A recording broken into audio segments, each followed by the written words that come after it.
కొందరు పుట్టుకతోనే వికలాంగులు అవుతారు, కొందరు కొన్ని జబ్బుల వల్ల లేదంటే కొన్ని యాక్సిడెంట్ల వల్ల వికలాంగులు అవుతారు.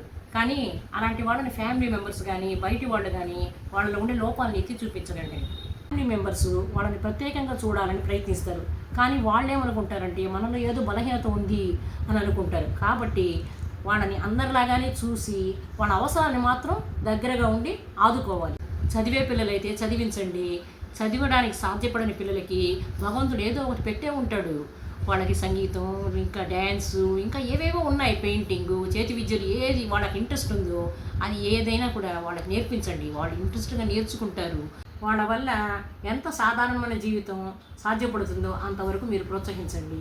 అప్పుడే వాళ్ళు వాళ్ళలో ఉండే బలహీనతలను మరచి సంతోషంగా ఉండి జీవితంలో పైకి రాగలుగుతారు. మీకు ఇంకా హెల్త్ అండ్ పేరెంటింగ్ టిప్స్ కావాలంటే నా ఛానల్ని లైక్ చేసి సబ్స్క్రైబ్ చేసి షేర్ చేయండి.